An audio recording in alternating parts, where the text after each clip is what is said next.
Welcome back to A Celtic State of Mind. I'm Paul John Dykes, and this afternoon I'm delighted to be joined by Chris McElwain, Buddy the Dog, and Sean Conley, dial in. It looks like it's getting a wee bit dark over there, Sean. What time is it in your neck of the woods? It's 10 p.m. at the moment, so it's dark here. Nighttime football. Probably need to get a bit more light in here. I'll figure that one out. Right, well, not enough was made last week of the fact that before the game, we pointed out that you were, or at halftime, we pointed out that you were wearing the Bumblebee.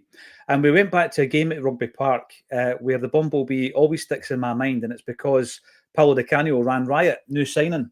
And obviously last week, Tuneski was running riot at Rugby Park, no wearing a jersey as nice as a Bumblebee, obviously. And Iheanacho comes on and scores the winning goal.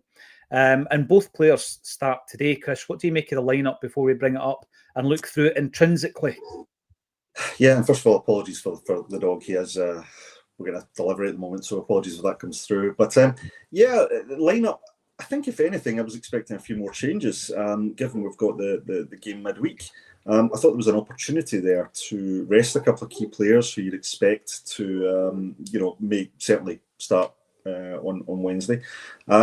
Biggest surprise for me is players like Callum McGregor starting. I think Callum, we know how invaluable he is to the team when he's on his game, but I think he's also getting to that point in his career where I think we need to take opportunities to not only manage him, but we also have to look at what's our backup to Callum McGregor, because I don't think there's an obvious candidate. And these type of games, again with the greatest respect to our opposition today, I think you want to see where the areas within the squad are that can come in and play in that position, because we will need a succession plan. Whether it's a succession plan by the point McGregor's career starts to come to the kind of twilight area, or what happens if he gets injured. We need someone that can come in and play that role. So yeah, I'm a bit surprised with some elements of the lineup. At the same time, pleased to see some players coming in who are new to the club. Will need minutes to get sharpness. Will need minutes to get familiar with the system and their teammates. So really pleased to see Tunekti coming in again. Great first appearance. Hopefully he continues. Kelechi coming in, he'll need sharpness. You want a sharp and fit striker. And really pleased to see Sinisalo and Donovan get appearances today as well. Yeah, Schmeichel on the bench, as you can see here, and the main man who is the featured player on the graphic, of course, is Iheanacho, the man who came on and scored the winning goal. Sean, what do you make of this lineup?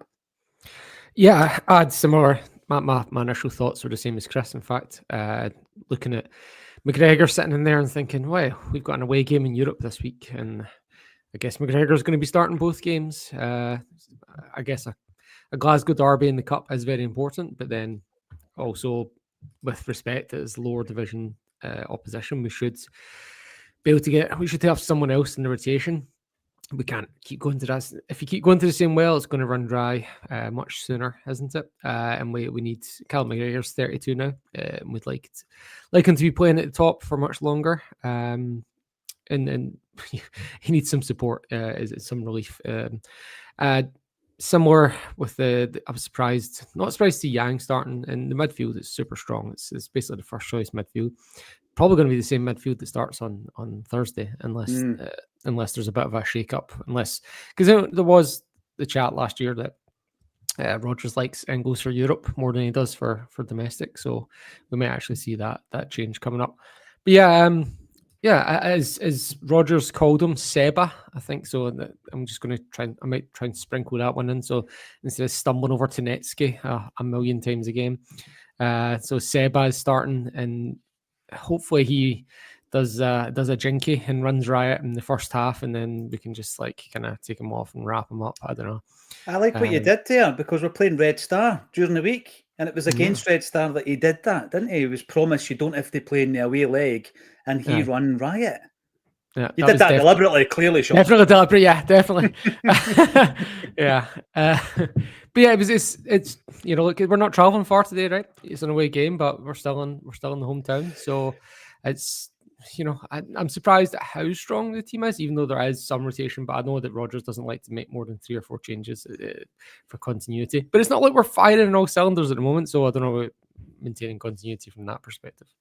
Yeah, by the way, since we were last on, the collective has been named. The fan movement, the action group, has been named the Celtic Fans Collective. I don't know if the inspiration came from the Celtic Cross Collective, which is of course Kevin Graham's band. If you've never checked that out, some of their tunes are on the YouTube. And there is a poster display today, and I think you can see from this particular picture two the people who are being targeted, if you like. The third, of course, will be Michael Nicholson, and these will be displayed on all the seats at for Hull today, at the Celtic end anyway. So there you go. Organised, and the Celtic Fans Collective is underway. So that is today. There's not going to be a 12-minute entrance. We're in from minute 1, but there is a display. And when you talk about the midfields, you made the point, Chris, about saving the legs of Callum McGregor. I think Sean's right. I think the midfield that starts today starts on Wednesday. I think that's where Brendan Rodgers is, and he's thinking, right, I'm just going to get a look at these guys, and when I'm able, I can look to my bench. And you look at the 3 guys there on the bench: Luke McCowan, Arnie Engels, and Paulo Bernardo, the lesser seen midfielder. Hopefully, at least 2 of them will come on for minutes. In relation to Callum, then, let's forget about his age. Let's forget about his captaincy. In terms of form, is he one of the best 3 midfielders we've got at the moment, do you think, Chris? Well, it's a difficult one because we're not seeing enough of any alternatives. I mean, Bernardo's, been conspicuous by his absence. Engels not really made too many appearances, and we've not really tried too many players in that same role and position this season. So it's a difficult one to say, well, how does his form compare to any alternative?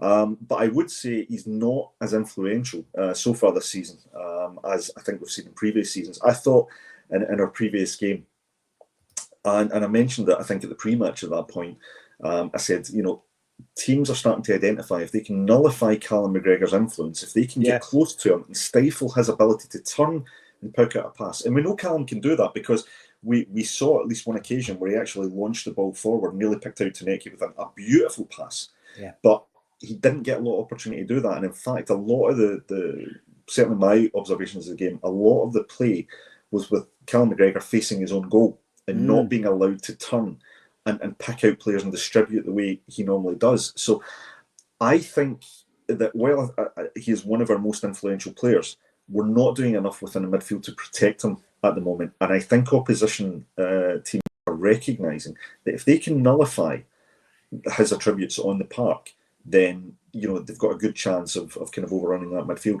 I think there's also the issue that with Nygren coming in this season into the midfield, I'm not sure that the balance between him, Rio Hatate, and Callum McGregor is quite there yet. Obviously, bringing someone new into an established midfield is difficult. It's going to take time for that to gel. But at the moment, Hatate looks for me whether he's not entirely sure what his role is. Nygren seems to have taken on more of the attacking role, and Hatate at the moment looks a little bit out of sorts as well. So maybe there's an element of saying, well, keep the 3 of them playing so that they build up the familiarity and maybe they get more comfortable with each other and get clearer on what the expectations on the role are. But yeah, I would say at the moment the midfield, despite the fact I think we've got good players in the midfield, I'm just not sure they're gelling the way I would want at this moment in time. Yeah, absolutely. And here we go. It's comments coming through. Mr. Funkman05. By the time this starts, the game will have kicked off. We always go 30 minutes before kickoff, Mr. Funkman. Anybody else who's maybe new to the channel, that's what we do. Every single game, home, away, Europe, whatever, friendly game, testimonial, even some of the Legends games, women's games. We will cover all the games, and it's always 30 minutes before kickoff. And on a weekday, Mr. Funkman, it's 12:30 every single day. So thanks for getting involved. Partick James Simpson. You've got 3 names, just like Jemai Simpson-Pusey, who is, again, left out of the squad today. Bernardo on the bench again. What he got to do to start? Well, he's not had much minutes. He's not had a breakout game this season. Last season, I thought was pretty disappointing from Bernardo, who's a player I thought was very good business when we bought him for £3.5 million or thereabouts. But he's really not been utilised so far. Kevin Campbell, hail from the Gorbals. Hail to you. And Ian Roy likes the look of this lineup today. We should win it by at least 3 or 4. I hope you're right. We'll be looking at the Jags lineup as well. And Jungle Lion says £80 million in the bank. New Barrowfield opens and playing Europa League nonsense. Pathetic. Yes, we will get back to all the issues that we have behind the scenes and off the park, I'm pretty sure, after today as well. So, Donny, Tiny Hands would also have changed the midfield. So thanks for that, Donny. Absolutely tremendous. Everybody getting involved. Quinny, it's the Old Firm derby. Old Firm time, he says, if it would come up. There we go, Old Firm time for Quinny. We know what you mean, Quinny. We know what you mean. See what you did there. I'm going to bring the team back up, actually, because, you know, the fact of the matter is there is no Simpson Pusey. There is no Johnny Kenny on the bench. He's dropped out of favour. Osman's never been in favour. Shin Yamada, Inamura, Sean, these guys are more than out of favour at the moment. They're not even in the Europa League squad. Yeah, yeah. We've seen the statement that was released at whatever it was, 1 a.m. Your guys' time. It was a nice time for me. The account's getting released, but I think everyone else in Scotland was asleep at the time. And they mentioned that the objectives were not achieved in the transfer window. So that's, I guess, part of that, right? Is Yamada and Amura coming in and not really integrating with the squad. It's an interesting one for sure. But then we can talk about that, but then we also know Bernardo's getting about as much game time as Yamada and Anamura at the moment as well. So, you know, I was just glancing over when you mentioned pulled up Bernardo in the comments there, and I see he did start that Livingston game where we won 3-0, and I think he did quite well in that game. And he came off the bench against Falkirk as well. So the only two games we've been comfortable in is the ones Bernardo played. So I wonder if there's a shout that he might be, if he could get in the team, he might offer a bit more dynamism than McGregor at times. I don't know. Maybe it's just. Is he a 6 for you, Sean? Is he a 6, Bernardo? I think he can be. Yeah, I think he can be. This is a big question because I remember he was very adamant in his return press conference when he signs on permanently to say that he's an attacking mid. And I remember thinking to myself, I fancy him as a number 6. I think he's played pretty well in the Champions League in his first season. And I thought his best performances was kind of like a sitting midfielder. Maybe that's why he's not getting the game time, going back to Chris's point. McGregor's undroppable. Yeah, and like there's been times where we've played 2 6s. It's pretty rare, but like what I thought about it earlier when Chris mentioned the man marking on McGregor. I remember it was Tynecastle, I think it was 2 years ago now, where we couldn't get anything going in the first half because they were just man marking McGregor, and we dropped Tati in beside them, did a double pivot and just annihilated them after that. So there's space for a bit more flexibility. Look, Rodgers has came out publicly and said we're not playing the football he wants us to be playing. So something needs to change, right? And you can't just hang it all on Seba, right? I guess that Nacho's starting today because we're saving Maeda for the midweek, but I don't know. I still think Maeda's coming off the bench at some point today because he does play a lot of football.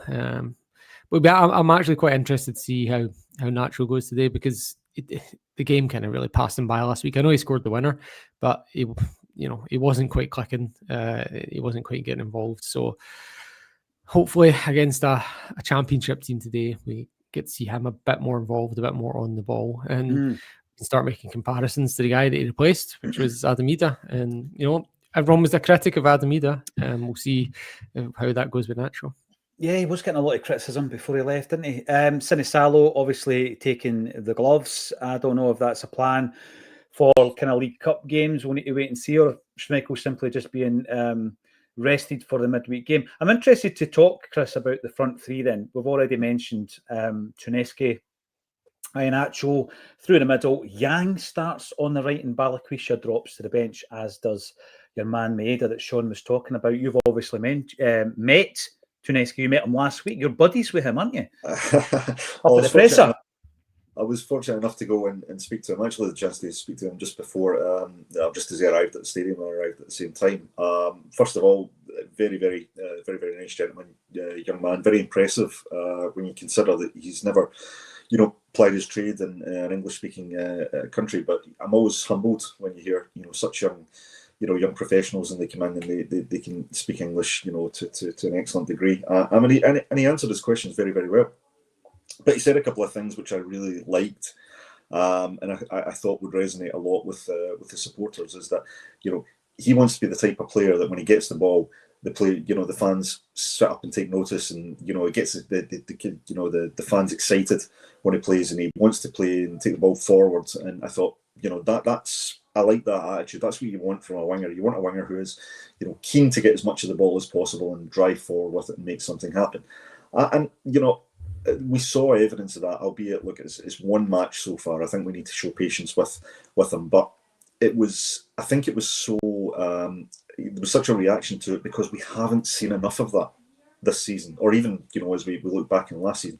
The last player that was really getting supporters excited was Jota, and I think there was elements of that sort of play and Seba's game. So I thought he came across very, very well. He's come across very well, both in his, talking about how he wants to play and, the evidence of his first appearance. So looking forward to seeing him, demonstrate more of that today if he can. And it's interesting because when I look at Yang and I look at the way we've seen Yang play at times in fits and starts, I think, he's another player that wants to go and take players on. He just doesn't do it enough. Or he looks like he gets...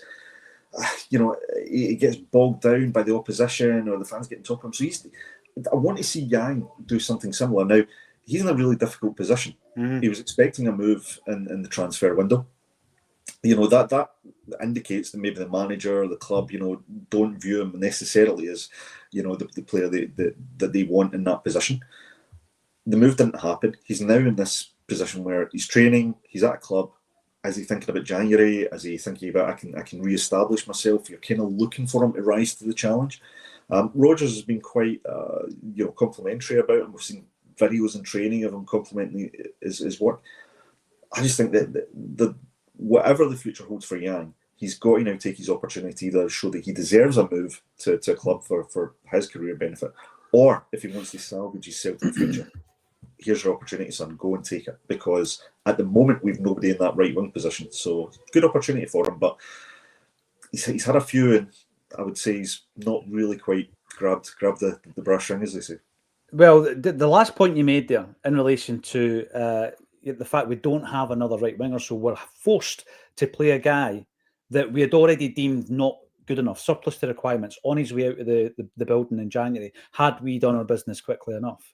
This is not an ideal situation, Chris. So if Yang doesn't play well between now and the end of the year, then you've got to say, well, his head's out the door. And that's not on the player. It's not on the player. It's on the fact that we weren't able to get the deal done, and that's not good enough. And this is the issue that we're banging on about, and it's one of the big issues when we're talking about how unhappy we are with recruitment. Balikwisha isn't a right winger, Sean. We tried him there last week. He didn't look comfortable on the right wing. He's not going to get a run of games on the left wing whilst Tunecki plays the way that he did last week. And of course, in maybe January, February time, we'll start finding that Jota's coming back in the squad. Maeda plays on the left wing.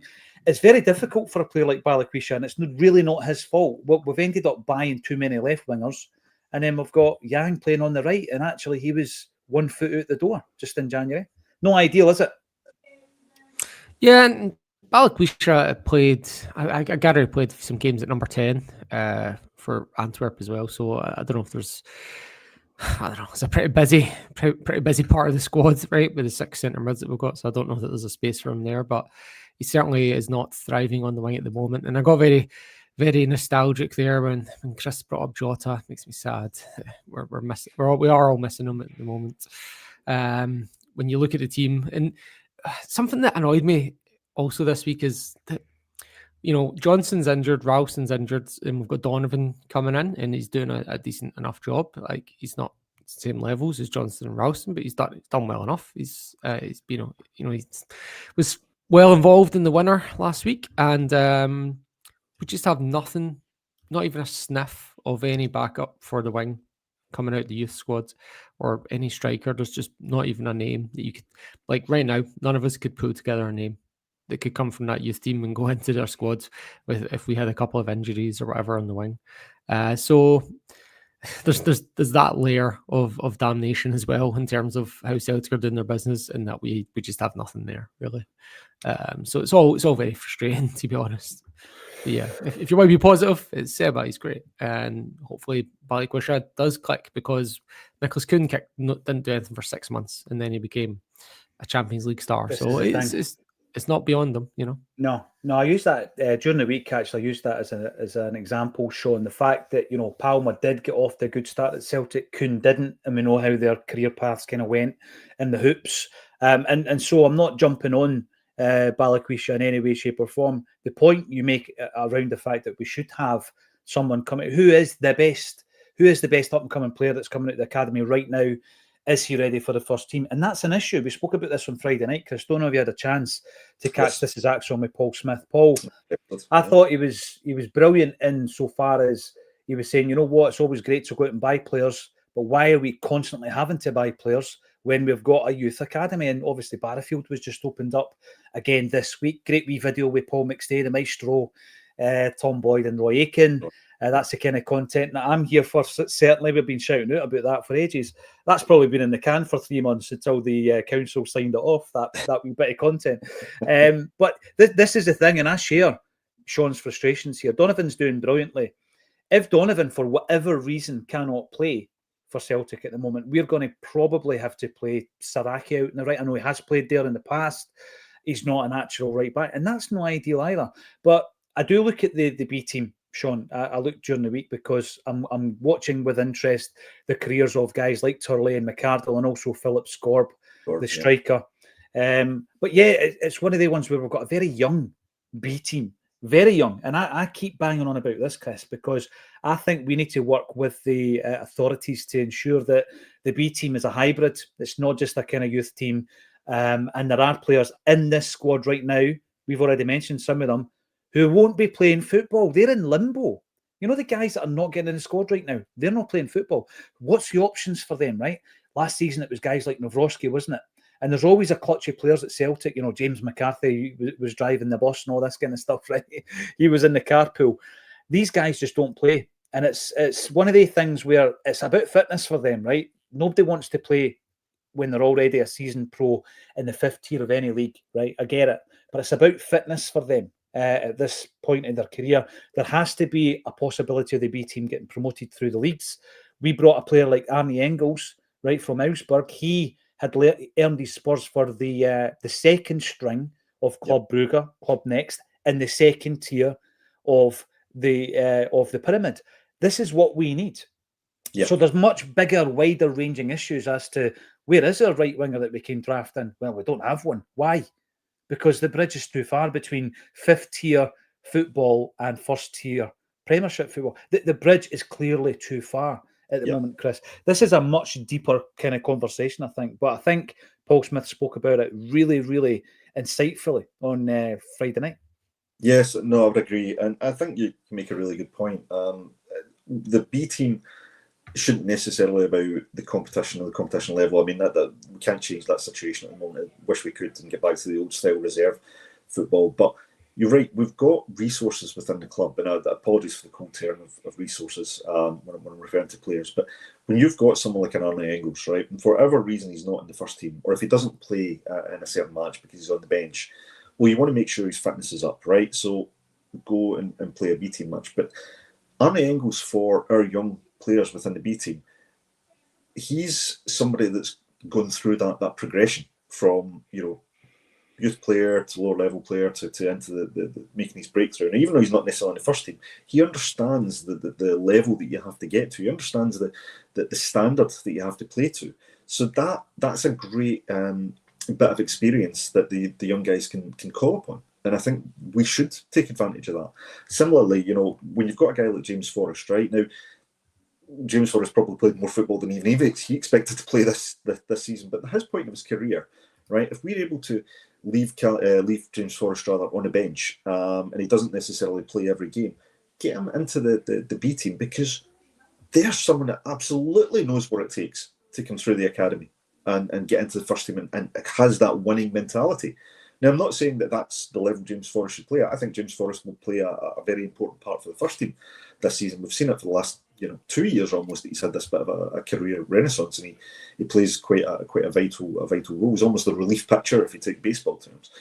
But he's got so much that I think he could offer to our young players in terms of understanding what they need to do and the stand they need to have. And look, we're not getting helped with the structure of B-team football, with the way it is. So we have to kind of take the initiative ourselves and say, okay, how do we make our B-team and our academy players, how do we give them that path to progression, the pathway as it were? Maybe this is something Maloney's looking at, but it's been too long since we've seen a Kieran Tierney or a Callum McGregor or a James Forrest coming through, and we need to see the next one. And this, as I say, great to see Donovan coming through, but more's required. We're going to go back 7 or 8 years. We did a gig with Brian McClare at McCool's in Glasgow.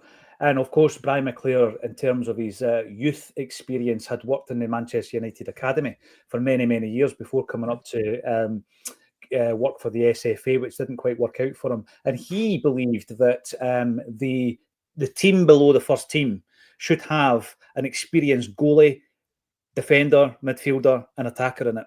And these guys, basically, right, without having to even tell the young guys around about them, are teaching the young players how to play the game and all the dark arts and everything else that goes with it. And he swore by it. And that was one of the ideas that he wanted to implement when he was at the SFA. Surprisingly enough, they weren't up for it. Iheanacho played for 15 minutes, guys. Give him a chance. Peace Froggy. Peace Froggy. Yeah, no, absolutely. I think that today, even if he plays 60 minutes and by the end of the 60 minutes he's blown out his hoop, I think job done. You get a wee bit of fitness in there for him. And looking ahead to the midweek game, Danny Boy, not impressed with the lineup. Sorry, says Danny Boy. And by the way, I take the point, and at this moment in time, it's speculation that I can't confirm. I take the point that some players might not want to play for the B team. Flying Haggis, Tony Watt, first goal, 3-1 Celtic. Yes, Tony Watt does line up for the Jags today. Let's have a wee look at the Partick Thistle team. There we go. Budanukas, Logan, Reading, Ashcroft. And by the way, I watched the Verve at Reading Festival, so when I see that, it just jumps out at me. There you go. Chalmers, Crawford, O'Reilly, Fitzpatrick, Stanway, Watt, Letsuosa.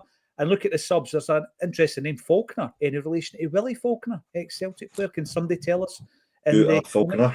Yes, I sang Faulkner. Okay. And of course, Mark Wilson, manager as well. We're getting to that point. I'm keeping a wee eye on, the cameras are on the Celtic board as all the banners are being raised and the Celtic board are on their phone.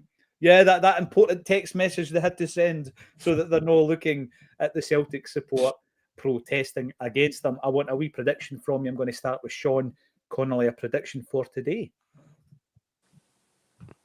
I think 3-0. I think it'll be a bit of a stodgy first half, but I think our higher fitness levels and strong bench will tell in the end. You know, I do think Celtic will score. Sorry, I think we'll win by 3 goals.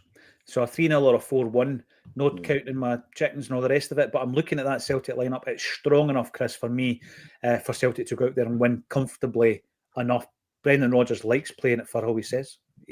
He's brilliant at just basically saying to the opposition team, I like your club. He's very good that way. But yeah, he enjoys going to Firhill. He's glad that he's going back. How do you think we will fare today? I'm going to be a little bit more cautious. I'm thinking we'll see a lot of good football today. I'm hoping we get another good performance from Tenecti, but I think it'll be a comfortable 2-0 win is what I'd say. So I'm not necessarily. I still think we need to up our creativity to get the goals, but I think we've got enough about us to win today. Nice tifo, actually, by the Partick Thistle fans. Got to say that as well, as the Celtic supporters raise aloft the protest banners. And this is something that we're going to continue with. It's not going to be one knee-jerk protest and that's the end of it. This is going to be something that's going to be organised, and the Celtic Fans Collective have come together. Even just the fan media guys, what I think the club probably didn't expect is the fact that if you pull together all the fan media, the amount of coverage you've got across all the blogs and all the podcasts and everything, it's like having your own PR team. So the Celtic Fans Collective have got the fan media guys and girls behind them. And whenever a message needs to be put out there, it is done, it is coordinated, and it covers all social media platforms, and it goes out to hundreds of thousands of followers combined. So we are organised, and I'll be very interested to see how this team does today, because obviously it's a team, it's a lineup that's not played together. Let's hope Yang is able to shut out the noise and put in a performance on the right. Let's hope Iheanacho gets a goal. And also, let's hope that we're able to rest McGregor and Tierney, maybe just, 10 minutes into the second half, or even sooner than that as well. We're about to kick off, so thanks everybody for getting involved. 1,200 strong throughout that half an hour pre-match. Go and enjoy the game and come back at halftime and join us on a Celtic State of Mind. One hips.